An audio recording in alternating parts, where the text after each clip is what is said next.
How you doing?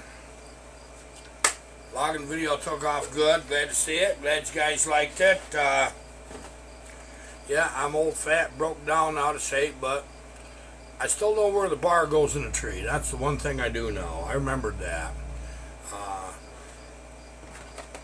Mr. Christmas, he just emailed me a few days ago. I was going to make a video and show him what type of file that I use for chisel filing, flat filing the chain. This is it, buddy, right here. It's got that bevel on the edge. You see it?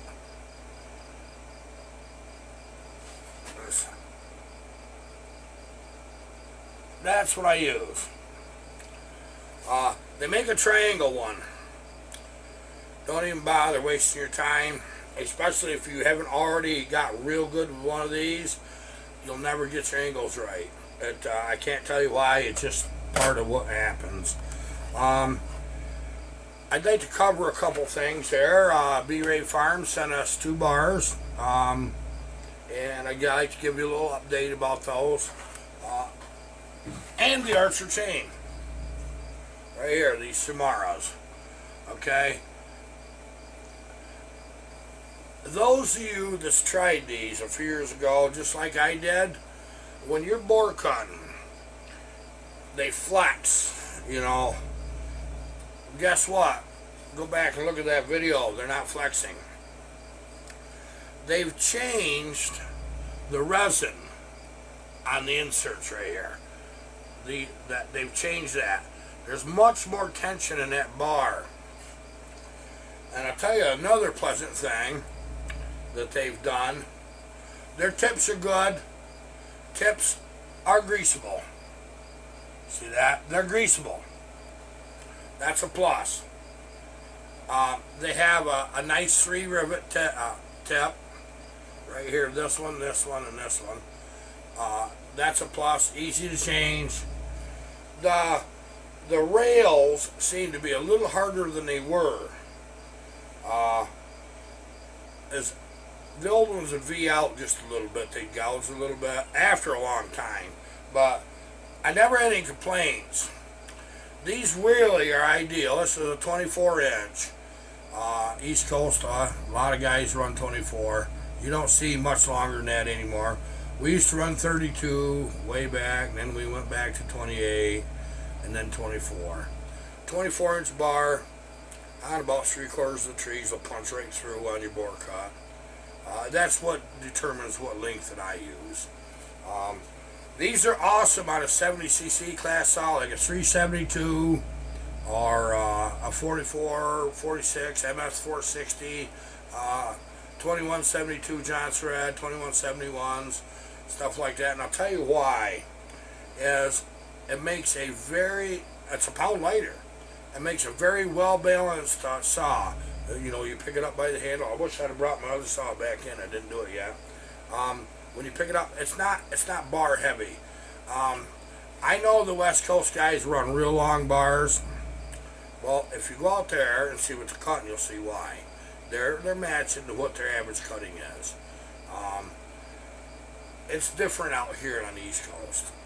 We use open face bore cut, which I want to cover a little bit of that. Today's video was actually going to be about answering comments, and I want to recognize you guys. So maybe if I can get a few minutes in the morning, I'm going to do an answering comments. So you guys pay attention.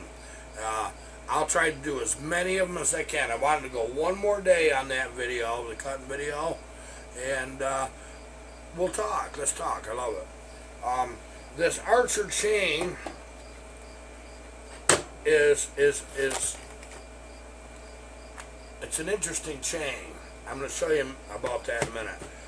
These Samara bars are competitive priced now with Husky or Steel bars. They're quite competitive. So there's the plus. You want to save a pound on a 24-inch bar? Do it. Get one of these. Try it. If you're real hard on bars and you're yanking and jerking your saw, I don't know what to tell you. But if you're easier on bars, I'm easy on bars. I let the saw cut. I don't make it cut. Just let it cut. And I really like this bar. B-Ray Farms, thanks. You did me a big solid. And I told you I'd give you honest reviews. I will. If this bar is too hard and it starts flaking, I'll tell you. Because that is what happens. If a bar rail is too hard, it'll start chunking out. But I don't expect that on this. I really don't. We give it the old file test. It seems to be just right. Really happy with that.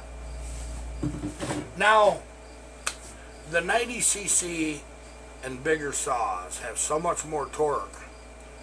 Longer stroke, bigger bar. This is a bigger saw. If you're doing a crap load of board cutting, I'm going to try one. I'm going to see if they got it. In the past, I didn't like them on them because just the sheer pressure would make the bar bow a little bit. And you can tell because you could feel it in the board cut when you roll in that it's just kind of bowing up. Sawdust gets in it. It's hard to pull out. And that's what causes that, at least on my experience. This Archer chain, out of the box, performed very well in a commercial environment. I like doing the firewood videos. We're going to be doing some of them. We're going to do more cutting and skidding action. When we get into another job, Jeff will let me come in, my logger buddy, and do some cutting. I'm not the guy to go out there and just pound it hard right now. I'm too out of shape. I love some of you guys' comments. I gotta admit that. One of you said if you lose 100, you'll feel better. 100 what? Yeah, I know. Got the bell to death. From good living, sedentary life ain't no good for nobody. I sit here too long sometimes. I get hungry. Yeah, that's what happens. The chain is blue. Generally a good indicator. The links that it's properly hardened. The profile on this is nice. I like that profile. Slightly wider up here than this here, just like a proper chain. Shaped right in every way. It's really nice. Boy, I gotta learn how to do this. Yeah. Did well. I actually, what, about 4 hours of cutting? I was in clean wood. Ash bark's fairly low abrasive. It's not like maple. Maple is a little harder. Hard maple is harder on the chain. It'll dull it quicker than ash. So far, so good. I'm going to tell you one thing about this Archer chain.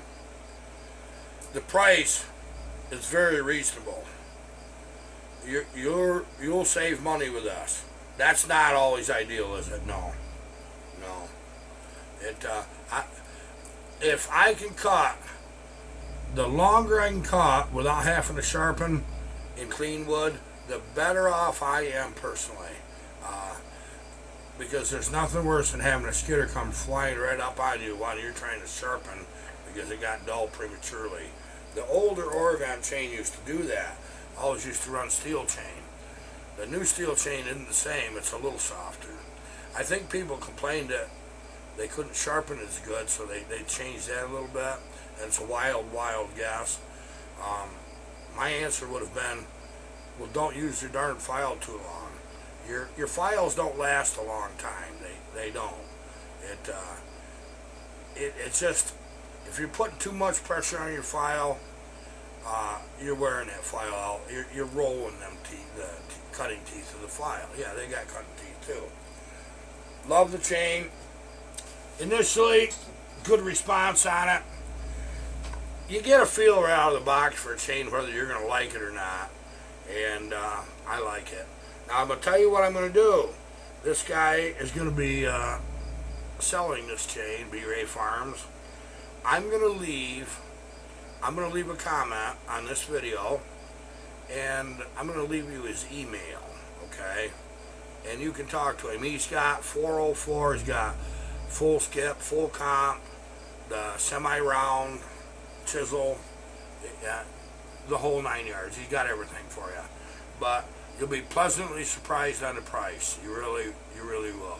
Price point matters in today's world. Let's say that you don't get quite as many cuts out of it, but let's say you're saving, I'm not even going to guess, you're saving a decent percentage on these chains. I'm glad it's out there. In today's world, pennies are dollars. And this ain't just pennies, it's a big savings. I talked to him on the phone, a guy from B-Ray. Nice guy, real nice guy. Very knowledgeable, knows what he's got here. And them Samara bars, if you've never owned one, ask him about them. On the 70cc saw and smaller, I think they're wonderful.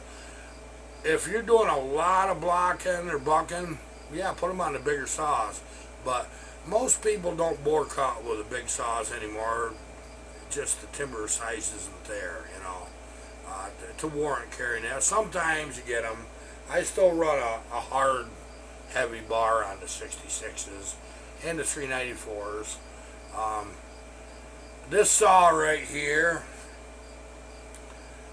that chain don't fit this.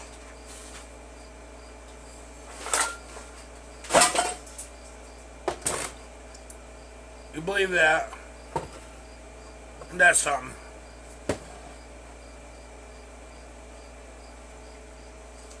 I've seen these saws before. I'm not familiar with it. This one's actually in nice shape. No, that's not missing anything. Double-ended air cleaner. It's got clamps on both ends. I assume that's to get the element out. Now I'm going to tell you something about this saw. It's a 115cc saw, weighs 25 pounds. But it ain't. Yeah, okay. There. It's got compression. I think we're going to clean the points. Pour a little gas down that carb. If I can get it in there. We're going to see if this thing will run. It's got a...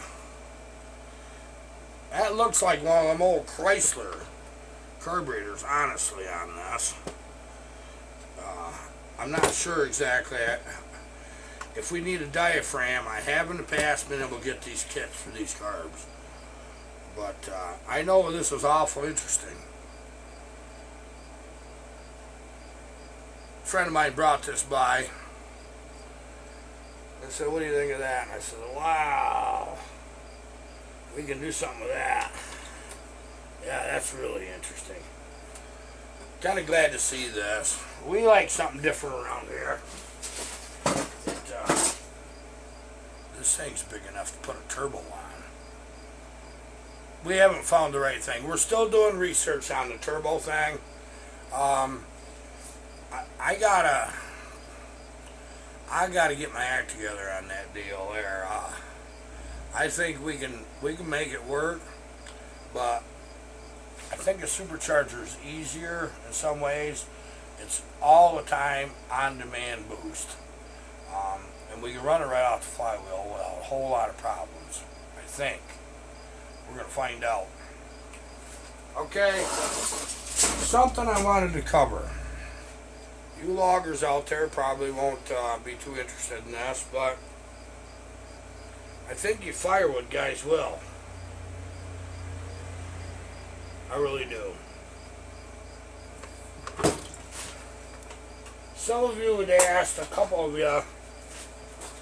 Now, you know what the open face bore cut is. You know, here's a tree.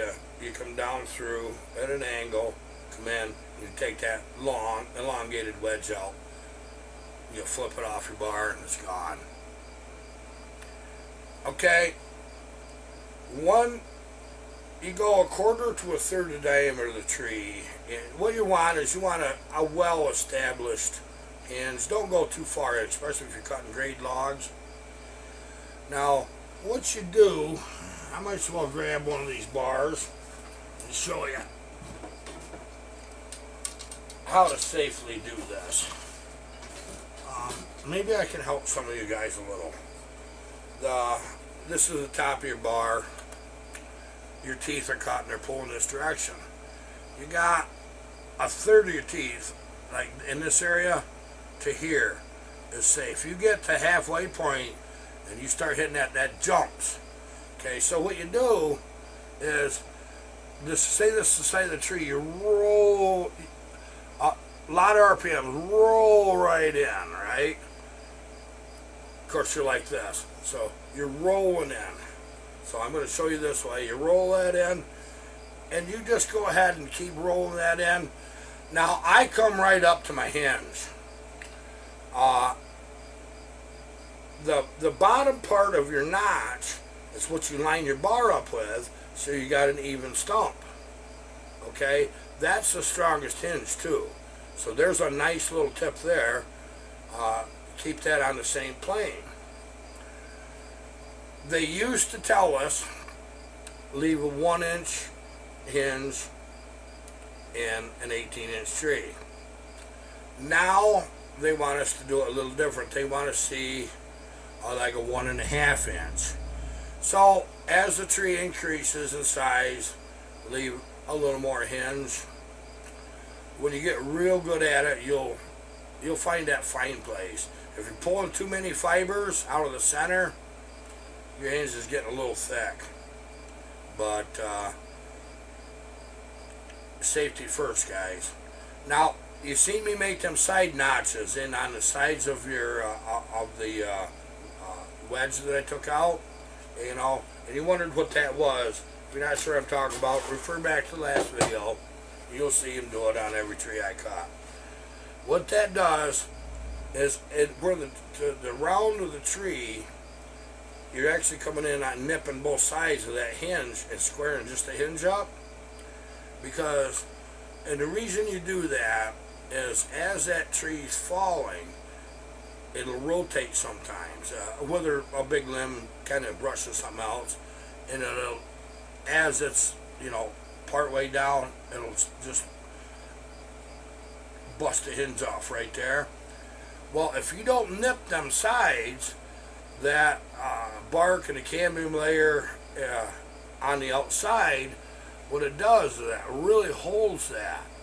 And when that twists, it'll pull a surfboard right off your face of your tree. That's what causes that. That's embarrassing. But in a commercial environment, logging, harvesting timber, taking that surfboard off that side of that tree, or making a big split there, your buyer ain't going to give you near as much for that. And plus, it makes it a little safer. Now, in like ash and woods like that really split easy, like birch is another good one, a good example. I was talking to Eric Nelson about that the other day. How you doing, Eric? You go right dead center of where your hinge is going to be from your wedge you took out. You roll that in there, and just about the width of the bar only. You just kind of go in and cut that heart out. Now, that stops it from splitting. So you got two pieces of hinge, left and right, and this bore cut in the center. But don't cut a lot of your hinge out, just the width of your bar, and then rotate your bar like this. You go in about yay far, and just rotate that, cut that out, do your side notches. You got two nice posts. The center of that hinge really isn't holding much. It's the outsides that are. Okay? I hope that helps you. But nice tip on knowing where should I go with that bar. You go dead even with the bottom of your cut where you took your notch, and just kind of eyeball it, match that up. And then obviously you come to the back side. Now, if your tree is leaning to the side lean, on the compression side of your side lean, meaning let's say it's leaning towards you, Uh, Bring your bar right around the corner, out the back, part way, and leave good holding wood. Put your wedge in, tap it, get some strength in that. Leave it back a few inches so you don't cut your wedge. You can put it in 3-4 inches from the hinge if you want, or use a pair of them and double them up. Yeah, it doesn't matter. But what that'll do, you always want to make your other cut on the tension side, not your compression side, because if that hinge snaps, it's going to go in the direction of your sight lane. So let's stay safe out there. You want 2 exit paths. You want a primary, and it should be at a 30-degree angle from where your hinges are toward the back. Don't go straight back. Once in a blue moon, a tree will be almost down, and it'll be bow up on another, like a small maple. It got a lot of spring tension. That hinge breaks, it'll jump straight back. It doesn't happen very often, but it will happen. So keep thinking about that kind of stuff. But your primary exit is important. You want that trimmed right. Take the time to trim that out good. Don't leave sticks there to trip over. I darn near busted my butt, which I wanted leaving on video, but Colin says, don't, Dad. It makes you look like a water buffalo.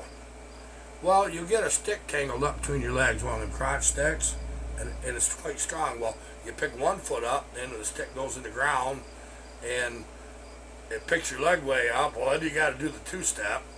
And I didn't go down, but it is what it is.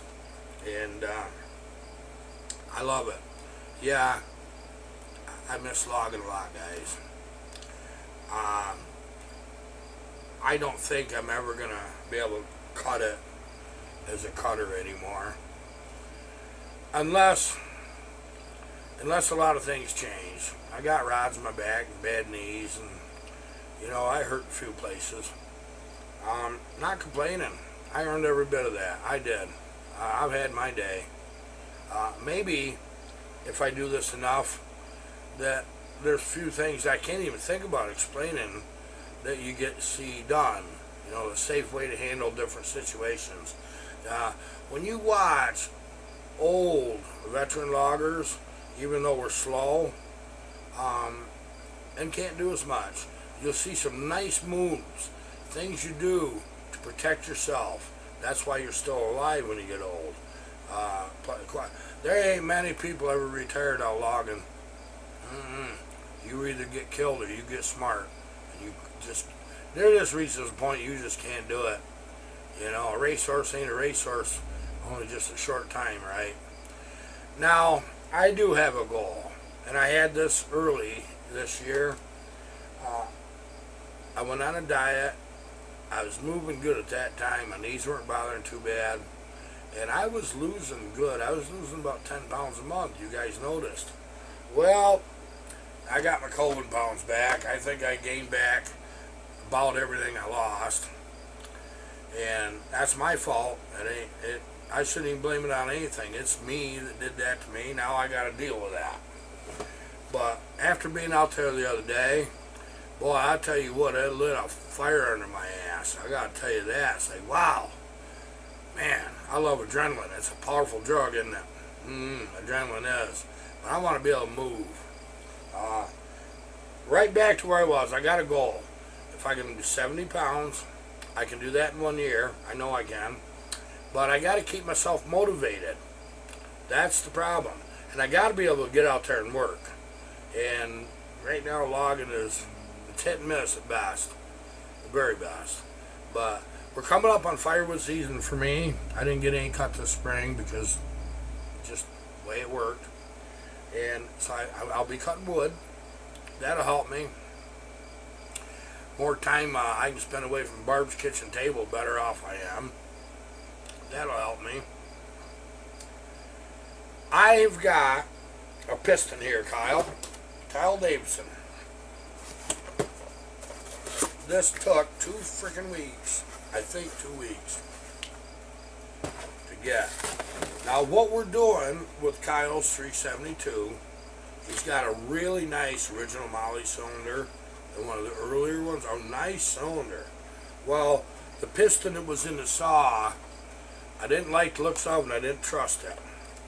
But I'll tell you what I did find, and this is important. I found a new old stock, original OEM piston. Single ring. Yeah, I know what you're thinking. Isn't that a beautiful piston? I don't know if you can see the knurling. The original ones had a lot of knurling. Well, I got light problems here like I never seen. These are knurled. That holds oil in during the break-in period. It's just fine. Now, we're going to break the edges of the piston. I'll actually take these points off right here. I'll just round that. And then I break my outside edges on the bottom. I break the edge right here on the top. This one's already broke fairly decent, just like they used to be. I'll go just a little further so when the piston changes direction, that doesn't come in contact and ride. It takes small particulates off and they just kind of go through the cylinder. It is not a defect. Don't even think it is. It's just something that happens. But a 371 piston, single ring, and that 372, that is gonna go a long time for Kyle, and that's gonna be early next week video. That saw is. I probably won't show any of the porting or anything because I'm just trying to get some of these done. I've had this saw apart now 3 weeks. This is what goes on in the saw world. You think you got everything, and you know you do, and then you run into something like this.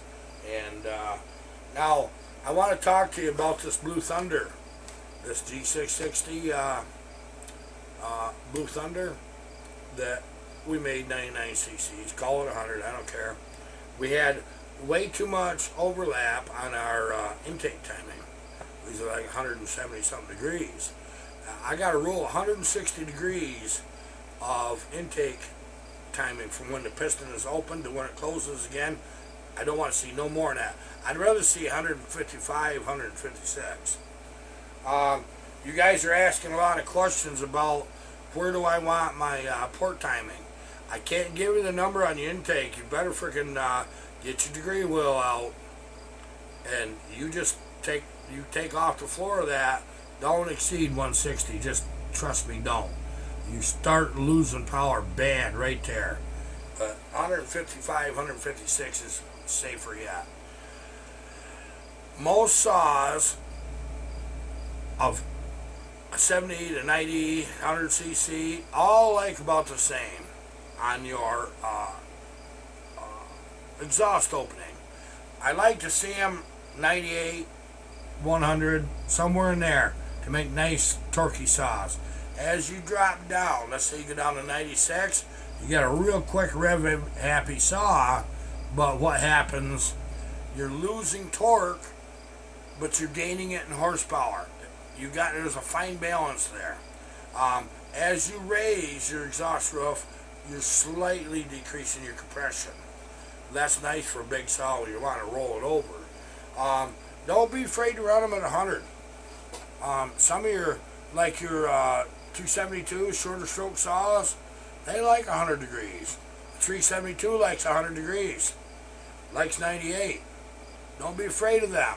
Don't think, well, if that's good, I'm going to go quicker opening and get more out of it. It doesn't always do that. Your bottoms of your transfers, make them big. Leave your upper transfers alone. If you're not used to porting, don't open them up. You're probably not going to be able to do it with a Dremel anyway. There's ways to do it, but I'm not going to show you at this point how to. Just know that if you open them bottom transfers up and you get that where air will go through, you're better off. I hope this really helps you on this video. If you're in the market and want to follow the path, you try some of that Archer chain, email him, you'll be pleasant, and tell him what you want. if you know how many drivers, great. You need to tell him at least how long a bar you got. Your bar generally has how many drivers you need on it.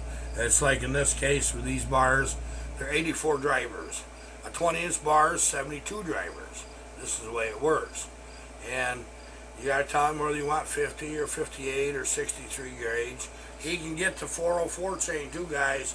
Those of you that's got 404 saws like the older Home Lights and Max, and you got a good bar, he can get it. Okay, I'll leave his email in the comment section. I'll make a comment and pin it. Okay, thanks for being here. I appreciate it.